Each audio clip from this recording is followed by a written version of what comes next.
Bom, galera, questão 7.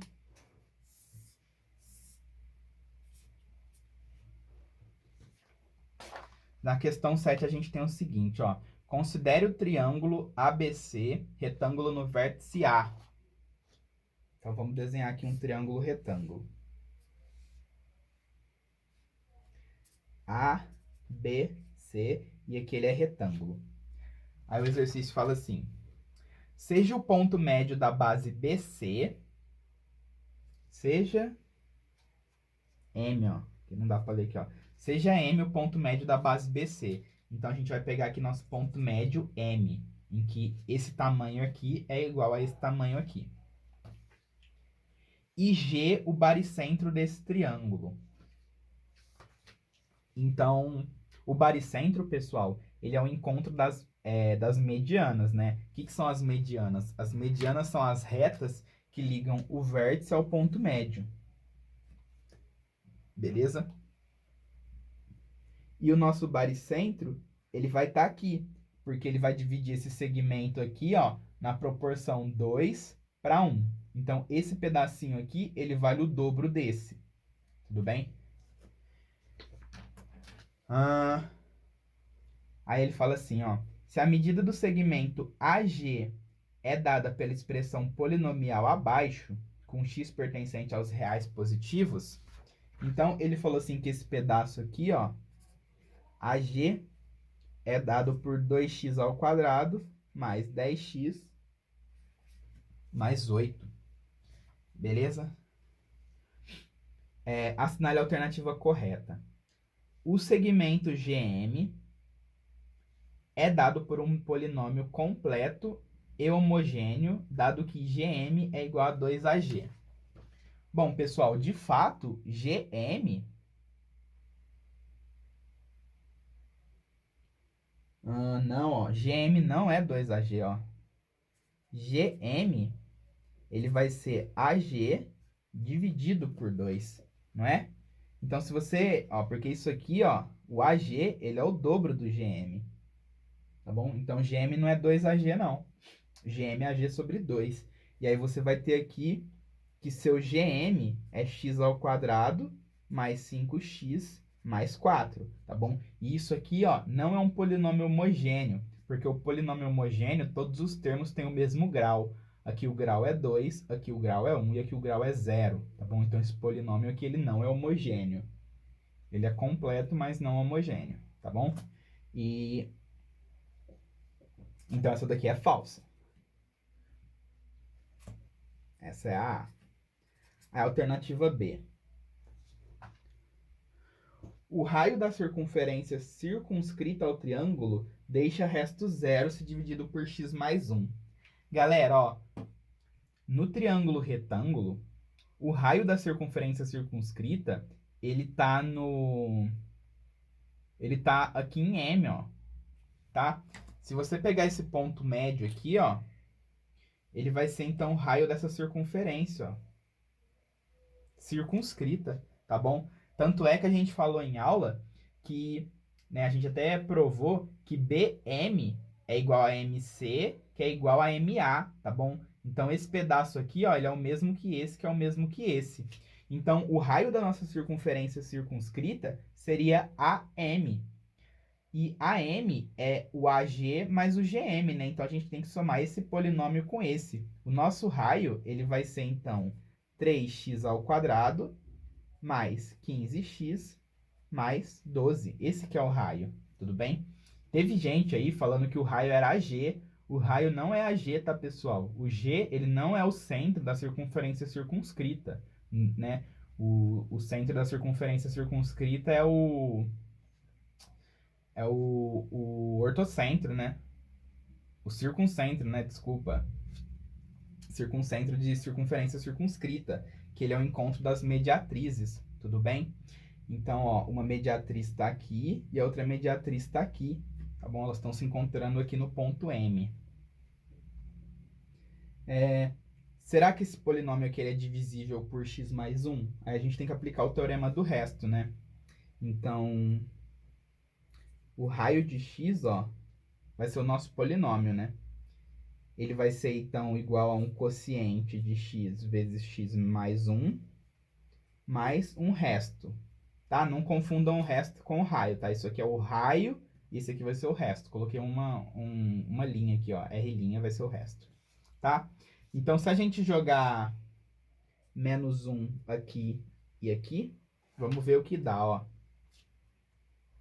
Então, o resto dessa divisão vai ser 3 vezes menos 1 ao quadrado, mais 15 vezes menos 1, mais 12. Então, o resto vai ser 3 menos 15 mais 12. O resto vai ser 0, sim. Então, essa alternativa ela tá certa, tá bom? O raio da circunferência circunscrita ao triângulo deixa resto 0 se dividido por x mais 1. Beleza? Na C, existe um valor de x que faz com que esse triângulo seja necessariamente isósceles. Pessoal, o valor de x ele vai influenciar só no tamanho do triângulo, tá bom?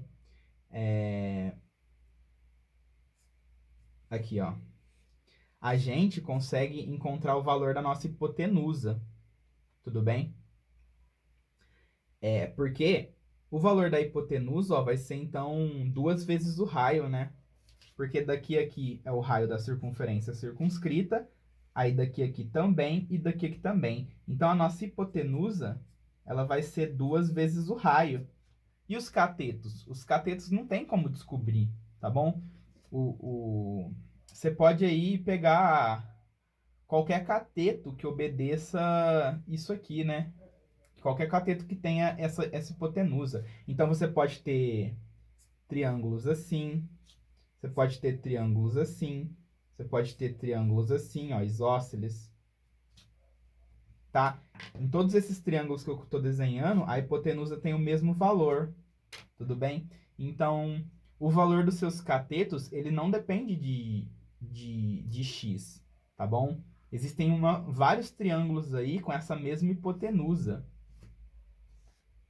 E então não tem um valor de x que vai fazer com que o seu triângulo seja necessariamente isósceles, tá bom? Porque para um dado valor de x, você vai ter uma hipotenusa, né? Tipo assim, pensa assim. Se você tem um triângulo retângulo aí de hipotenusa 15, ele é isósceles? Depende, né? Ele pode ser ou não ser isósceles, ó. Esse triângulo aqui, ó, 15, 12 e 9, ele não é isósceles.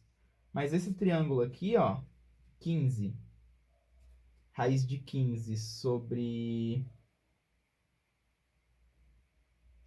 Ah, não, ó. 15 raiz de 2 sobre 2 e 15 raiz de 2 sobre 2, ó. Esse triângulo aqui, ele é isósceles de hipotenusa 15. Esse aqui não. Beleza? Então, essa alternativa aí, ela seria falsa. E na alternativa D, ó, os pontos M e G são coincidentes, dado que em um triângulo retângulo o baricentro se localiza no ponto médio da hipotenusa. Falso, né? Ó, o baricentro está aqui dentro do triângulo e o circuncêntrico, que seria o nosso ponto M, ele está na hipotenusa, tá bom? Então, a alternativa certa dessa questão aí seria a alternativa B. Questão 8. A questão 8, pessoal, era uma questão de interpretação também. Bom, galera, a questão 8 diz o seguinte, ó. Seja n um inteiro maior que 1, quantos inteiros compreendidos entre 1 e n, inclusive, são primos com n? Né? Aí ele fala assim que esse problema ele é resolvido pela função de Euler-Phi, né? E ele deu o exemplo, ó. Se a gente pegar aqui o 10, galera,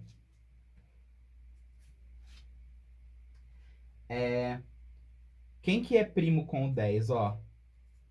Dos números menores que ele. Ó. O 1 é primo com o 10. O 2 não. O 2 tem fator comum, ó. O 3 é primo com o 10. O 4 não.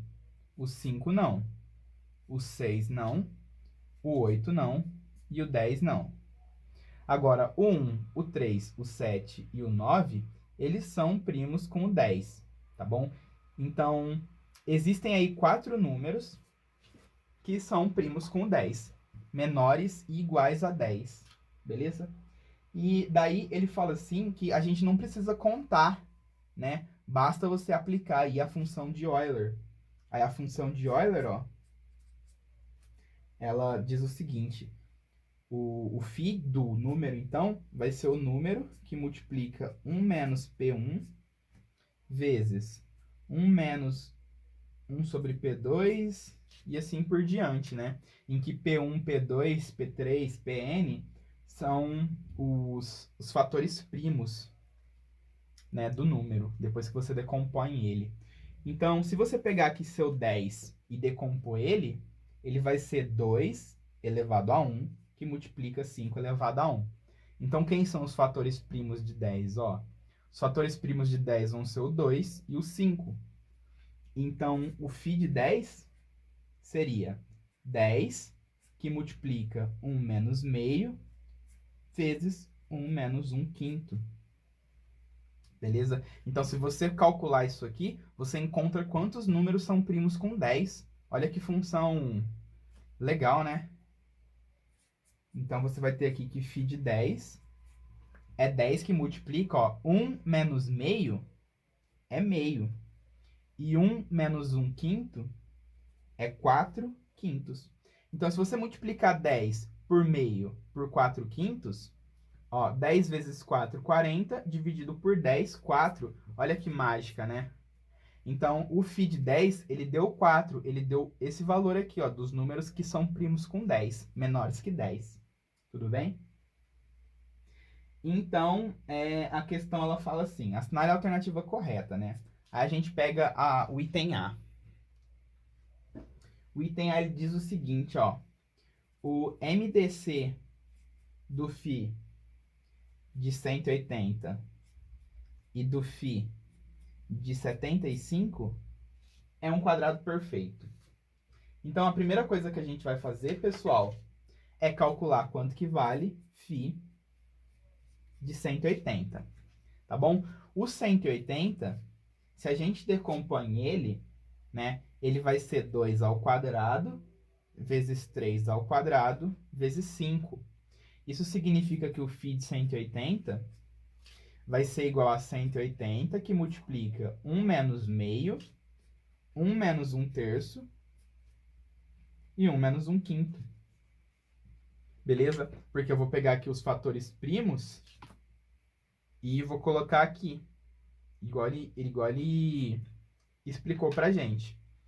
Então, o φ de 180 vai ser 180, que multiplica 1 menos meio é meio, 1 menos 1 terço é 2 terços, e 1 menos 1 quinto, 4 quintos, tá?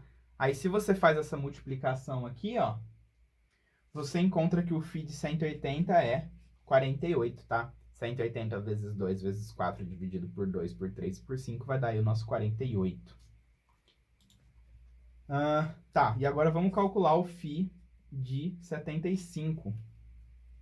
O 75, pessoal, a decomposição dele é dada por 3 vezes 5 ao quadrado. Então, o φ de 75 vai ser 75 vezes 1 menos 1 terço vezes 1 menos 1 quinto. Então, o nosso φ de 75 aqui vai ser 75 vezes 1 menos 1 terço, 2 terços, e 1 menos 1 quinto, 4 quintos. E se a gente resolver isso aqui, você encontra aí o 40, tá? Então, o que a questão está perguntando é: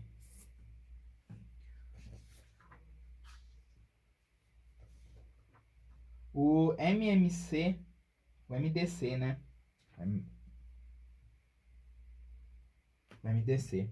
O MDC de 48 e 40 é um quadrado perfeito? Vamos encontrar o MDC dos dois, ó. 48 e 40. A gente precisa decompor eles por fatores comuns apenas, né? Então, 2 é fator comum, a gente tem aqui 24 e 20. Por 2, 12 e 10. Por 2, 6 e 5. E acabou, né? A gente tem o 8. 8 é quadrado perfeito, pessoal? Não, né? O 8 é um cubo perfeito. Aí, alternativa B. A alternativa B fala o seguinte, ó. Se o n maior ou igual a 3 é um número primo, então o φ de n é igual a n menos 2, pois n não é primo consigo mesmo e nem com 1. N não é primo entre si consigo mesmo e nem com 1. Vamos lá, galera, ó. Se você pegar o seu 3, né, e olhar os números aqui, ó. O 3, ele é primo com 1, porque os dois não têm fator comum, tudo bem? Agora, ele também é primo com 2 e ele não é primo com ele mesmo, ó, porque 3 e 3 possuem fatores comuns, né? O MDC de 3 e 3 vai ser 3, tá bom? Então, quantos números aqui menores que 3 são primos com 3? 2, tá bom? Se a gente pegasse a nossa função de Euler e colocasse o 3, ia ficar 3 que multiplica 1 menos 1 terço, ou seja, 3 vezes 2 terços, que é 2, tá? Dá o mesmo resultado. E a questão tá falando assim, ó, que o φ do 3 seria 1.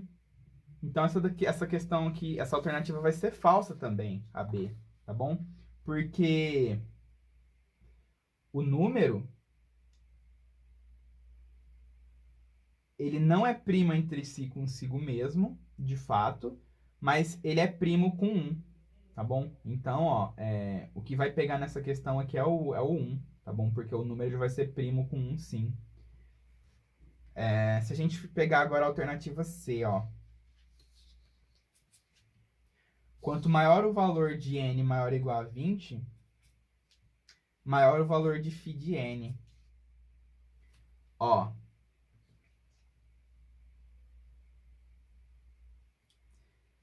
Aqui você está falando, pessoal, que quanto maior o seu número, quanto maior o seu número, ó, mais números primos com ele vai ter. Isso aqui não é verdade, tá bom? Ó, se você pegar, por exemplo, o φ de 20, o 20, ele é 2 vezes 2 vezes 5. 2 ao quadrado vezes 5, tá bom? Ó, o φ de 20, então, vai ser 20, que multiplica 1 menos meio e 1 menos 1 quinto. Então, é 20 que multiplica meio vezes 4 quintos. Isso aqui vai ser, ó, 40 dividido por 5 vai ser 8. Então, o φ de 20 é 8. Se você pegar, por exemplo, o φ de 30, o 30, ele é 2 vezes 3 vezes 5. Então, o φ de 30 vai ser 30 vezes 1 menos meio, vezes 1 menos 1 terço, vezes 1 menos 1 quinto.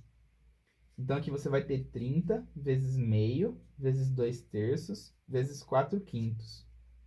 Isso aqui vai dar 8. Tá bom? Então, ó, tanto 20 quanto 30, eles têm aí o mesmo φ, né? E a questão fala assim, ó, quanto maior o n, maior o φ. Não, tá bom? Eu peguei aqui um n maior que o outro e deu o mesmo φ. Pode dar menor, pode dar maior, depende do número, tá bom? O que nos leva, então, ao item D. O item D, ele fala assim, ó. O φ de 101 menos o φ de 63 é igual a y. E o φ de y é z. Vamos calcular primeiro, então, quanto que vale o nosso y, tá bom? O 101, pessoal, ele vai ser um número primo, tá bom? Então, o φ de 101, ele é dado por 101, que multiplica 1 menos 101. 1 menos 1 sobre 101 vai ser 100 sobre 101. Então, aqui a gente vai ter 100, né? Olha que interessante. Quantos números menores que 101 são primos com 101, que é primo por si só? A resposta é 100. Todos os números menores que 101 vão ser primos com ele, tá? Porque ele é primo. O único número que não vai ser primo com... que... O único número que não vai ser um primo com o 101 vai ser o próprio 101, tá bom? Porque ele vai ter ó, o 101 e o 101, ó. O MDC dos dois vai dar 101, tudo bem? Então, ele não vai ser primo entre si com ele mesmo, que é o único número que a gente vai tirar do 101, que existem menores que ele, menores ou iguais, tá bom? Então, se você pegar o φ de um número primo, a resposta sempre vai ser primo menos 1, tá bom? Enfim. Então, o φ de 101 é 100. E o φ de 63 vai ser... 63 é 3 ao quadrado vezes 7, né? Então, o φ de 63 vai ser 63, que multiplica 1 menos 1 terço, vezes 1 menos 1 sobre 7. Então, isso aqui vai ser 63 vezes 2 terços, vezes 6 sétimos. E aí, o resultado dessa multiplicação aqui vai ser 36. Tudo bem? Então, o nosso y, pessoal, vai ser 100 menos 36, que vai ser 64. Aí ele fala assim, ó, o φ de 64 é um z. Vamos calcular o φ de 64? O 64 ele é uma potência de 2, né? Ele é 2 à sexta. Então, o φ de 64, ele vai ser 64 vezes 1 sobre 2, né? 64 vezes meio, que é 32. Então, nosso z vale 32. Aí, a questão fala assim, ó, a raiz de z, a raiz de 32, ela é irracional. E isso é verdade, né? Porque a raiz de 32, ó, vai ser 4 raiz de 2. E aí você tem um número irracional. Então, a alternativa correta seria a alternativa D, tá bom? Questão de interpretação aí.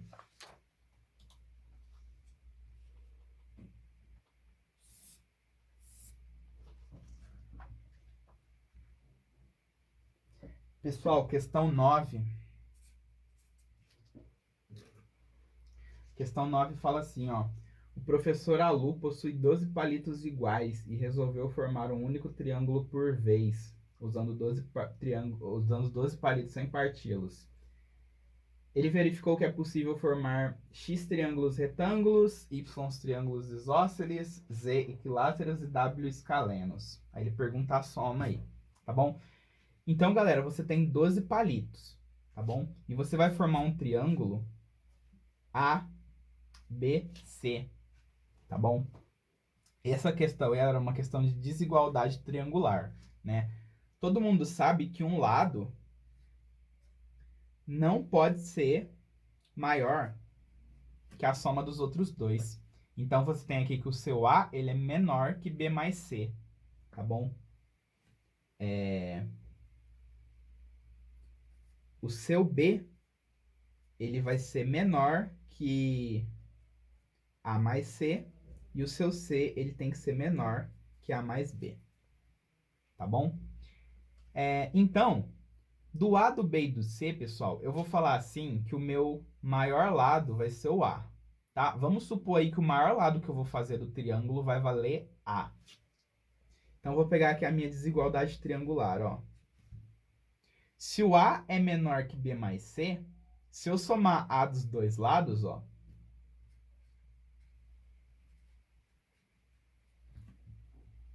se o A ele é menor que B mais C, 2A tem que ser menor que B mais C mais A, tudo bem? Porque o A ele é menor que B mais C, então 2A tem que ser menor que isso, tudo bem? Somei A dos dois lados. Só que isso aqui, ó, B mais C mais A, eu sei que vai valer 12, porque 12 vai ser o perímetro do meu triângulo. Então, 2 vezes o maior lado tem que ser menor que 12, tudo bem? Se eu passar esse 2 para o outro lado dividindo, a gente chega aí que o maior lado tem que ser menor que 6, tá bom? Então, eu não posso ter aí um lado maior que 6. Isso significa que o maior lado que eu posso ter, ele vale 5, beleza?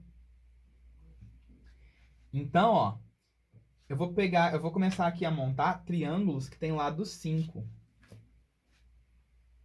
Se eu pegar 5 palitos para montar um lado, sobram 7. Esses 7 palitos eu vou ter que usar para montar os outros dois lados, tá? Então eu vou começar aqui, ó. 5,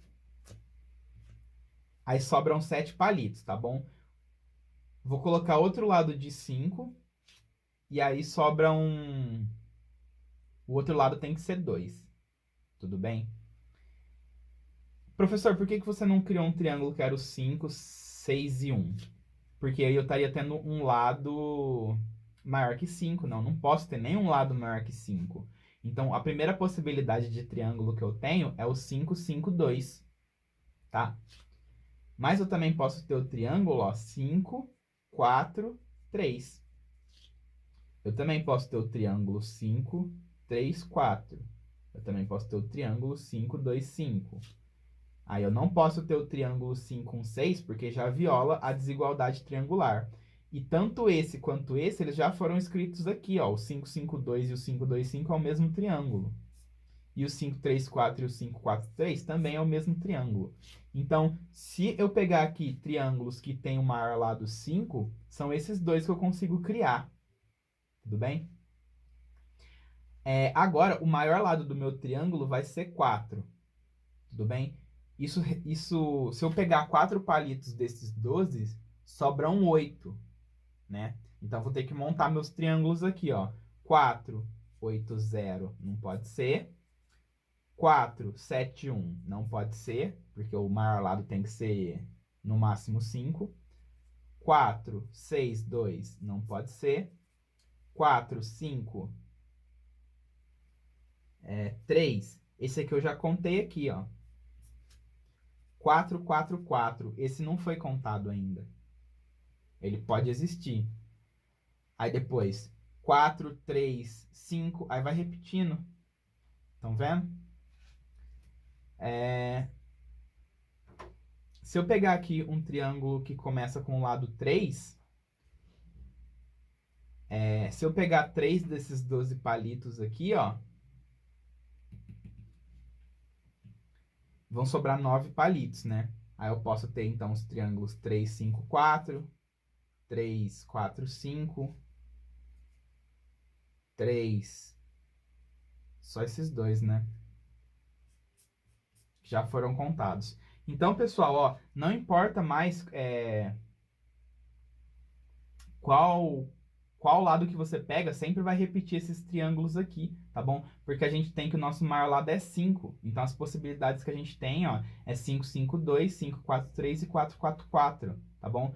Eu tô fazendo aqui como se o maior lado fosse 3, ó, só que não vai dar pra gente fazer nenhum triângulo com o maior lado 3, tá? Porque todos os triângulos que a gente colocar aqui, a gente já vai ter escolhido, tudo bem?